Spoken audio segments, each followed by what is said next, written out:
नमस्कार दोस्तों। आज हम स्टार्ट करते हैं कक्षा 12वीं की जो बायोलॉजी की किताब है उसको स्टार्ट करते हैं। हम एनसीईआरटी से पढ़ेंगे जिससे आपके जो कंसेप्ट हैं वो अच्छे से क्लियर हों।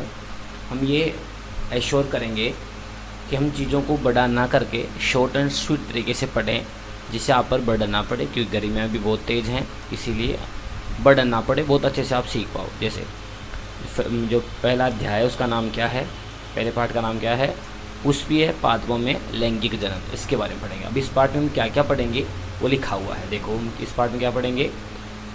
हम ऐसे ही एक एक पाठ को इस एनसीईआरटी किताब से कंप्लीट करेंगे जिससे आपको बोर्ड परीक्षा में ना तो एमसीक्यूज़ बाहर जाएंगे, एमसीक्यूज़ की चर्चा करेंगे हम वन लाइनर की चर्चा करेंगे, और जो शॉर्ट आंसर्स हैं उनकी चर्चा करेंगे। जो बड़े प्रश्न हैं जो कम परीक्षा में पूछ जाते हैं उनकी भी थोड़ी थोड़ी चर्चा करेंगे जिससे परीक्षा में कोई भी प्रश्न गलत ना हो। देखो इस हम पाठ में पढ़ेंगे क्या, इस हम पाठ पढ़ेंगे आवर्त बीजियों का एक आकर्षक अंग है। कौन? पुष्प। आपसे पूछेगा पुष्प क्या है, तो हम इस पाठ में देखेंगे।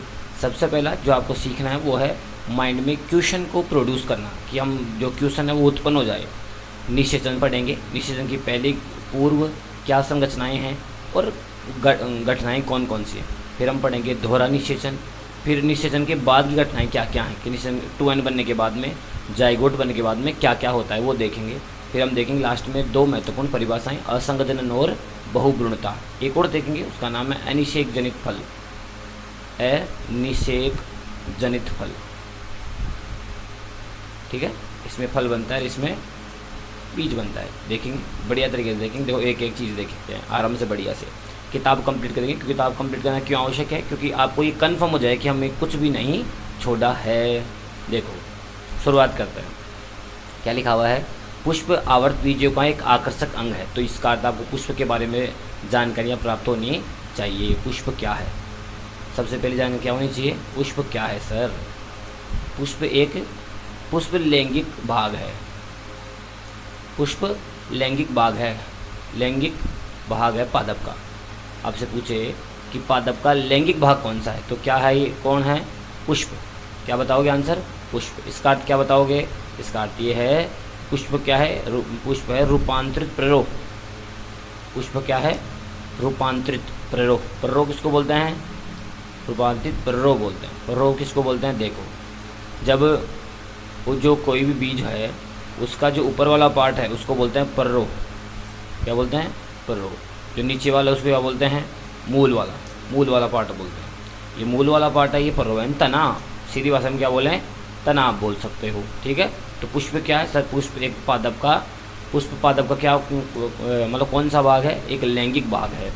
ये क्या है, आपसे पूछेगा पुष्प क्या है तो आप लिख सकते हो रूपांतरित प्ररोह को क्या बोलते हैं, पुष्प कहते हैं। ठीक है जी, अब आगे देखो, मानव के लिए पुष्प सौंदर्य के विषय के समान, आभूषण के समान, ये बातें पढ़ते रहते हैं, लेकिन जो एग्जाम दृष्टिकोण से बात है वो नीचे आएगी। आप देखो इस डायग्राम को समझो आप, हम धीमे धीमे पढ़ेंगे, एक साथ नहीं पढ़ेंगे, जिससे एक बार आप अकॉर्ड हो जाओ मेरे, अकोमोडेट हो जाओ मेरे लिए, जिससे आपको मेरी भाषा है वो बहुत अच्छे समझ में आ जाए, बहुत अच्छे से कम्युनिकेट कर जाओ मेरे से बस एक बार। फिर हम कोर्स को बहुत अच्छे से एमसीक्यू भी सोल्व करेंगे, वन लाइनर भी सोल्व करेंगे। देखो अब किसके बारे में पढ़ रहे हैं अपन, पुष्प के आरेखित निरूपण करते हैं। पुष्प का क्या करते हैं, आरेखित निरूपण करते हैं पुष्प का, कि पुष्प में क्या क्या। देखो पुष्प में देखो सबसे आपको यह क्या दिख रहा है, सबसे बाहर की तरफ क्या दिख रहा है, आपसे पुष्प चक्र भी पूछे जा सकते हैं भाई। पुष्प में चक्र कितने होते हैं, कितने होते हैं, 4। कितने होते हैं, 4। देखो मैं आपको बताता हूँ, मैं यहाँ लिख देता हूँ। देखो ये एक बाह्य दल, सबसे बाहर की ओर कौन सा है भाई, बाह्य दल, ये पहला चक्र है। दूसरा देखना, दूसरा ये जो आपको दिख रहा है ना कलरफुल दिखाई दे रहा है, वो है दल। कौन सा है, दल। ठीक है, ये पहला दल, ये पहला पार्ट, ये दूसरा, ये पहला चक्र है। यहाँ भी लिख भी देता हूँ मैं आपके लिए, बाह्य दल पहला चक्र है, दूसरा है दल। ठीक है जी, फिर क्या है, फिर आपको ये दिखाई दे रहे होंगे, ये है पुंकेसर। क्या है, पुंकेसर। पुंकेसर के 2 भाग होते हैं, आपको दिखाई दे रहा होगा। देखो एक तो देखो ये दिखा दे रहा, प्राकोष है ना, ये थोड़ा सा आगे आएगा यहाँ, ये प्राकोष है, और ये तंतु है वो तंतु है। इसका ये तंतु है, पुंकेसर का तंतु है, और ये पुंकेसर का प्राकोष। इसका तो पुंकेसर तीसरा चक्र हो गया, और पुंकेसर के भाग कितने हो गए, मैं साइड में लिख भी देता हूँ। 2 भाग हो गए, कौन कौन से, एक तो हो गया पराग कोश, एक हो गया पुतंतु, पुंकेसर का तंतु, ठीक है जी।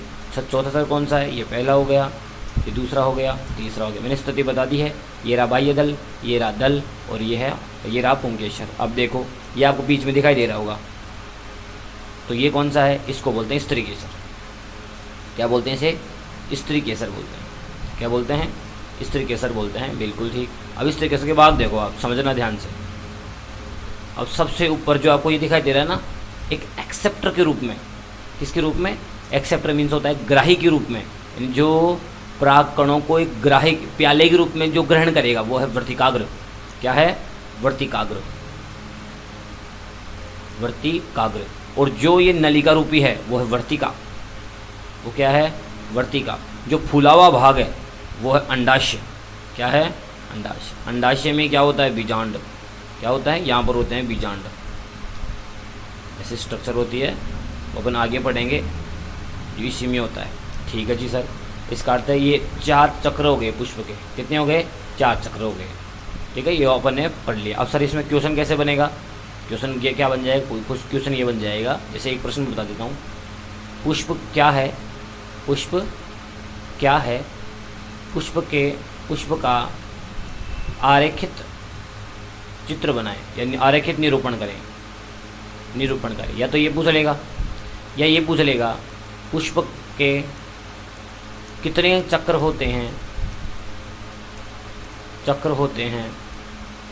दर्शा देगा, तो आपको ऐसे दर्शाना पड़ेगा। बहुत अच्छे, देखो आप समझ भी लिया है ना। ऐसे एनसीईआरटी पढ़ेंगे तो एक एक डाउट क्लियर हो जाएगा अपने, और अपने को ऐसा भी लगेगा कि हाँ भाई हमने पूरा पढ़ लिया है, ठीक है। देखो आप इसमें देखो, ये चीज़ देखना, नोटिस करना। आपके हाथ में किताब होनी चाहिए, बहुत अच्छे से होनी चाहिए। नोट्स किताब में बहुत अच्छे से बना रहा हूँ मैं, जो चीज़ नोट करने हो वो नोट कर सकते हो, किताब पढ़ना हो किताब पढ़ सकते हो। देखो इसमें क्या लिखा हुआ है, फ्लोरिकल्चर। इसको अंडर एस्टिमेट ना कीजिए, परीक्षा में पूछा जा सकता है। फ्लोरिकल्चर क्या है, फ्लोरिकल्चर क्या है, फ्लोरिकल्चर क्या है। हम किताब को इस प्रकार पढ़ेंगे जैसे आप नीट में भी, यदि आप एग्ज़ाम देना चाहते हो तो आप इसमें से प्रश्न बन सकते हैं आपके। क्या लिखा हुआ है, फ्लोरिकल्चर। फ्लोरी मीन्स फूल, कल्चर मीन्स खेती, पालना उनको। तो पुष्पों की खेती को क्या बोलेंगे, फ्लोरिकल्चर, ठीक है जी सर। इसका अर्थ हम पुष्प के बारे में पढ़ लिया, पुष्प क्या है पढ़ लिया, पुष्प की जो है आरेखित निरूपण कर लिया, एलएस जो है एलएस निरूपण लेटिट्यूडिनल सेक्शन कर लिया, और फ्लोरिकल्चर जो है उसके बारे में पढ़ लिया। अब देखो क्या लिखा हुआ है निषेचन के पूर्व संरचनाएं और घटनाएं। तो निषेचन के पूर्व कौन कौन संरचनाएं हैं, इसको पढ़ेंगे अपन अगले वीडियो में। धन्यवाद आपका, आप इस प्रकार ही पढ़ते रहिएगा। छोटे वीडियो, शुरुआत में छोटे वीडियो बनाएंगे जिससे आप कम्युनिकेट कर जाओ बहुत अच्छे से। राधे राधे।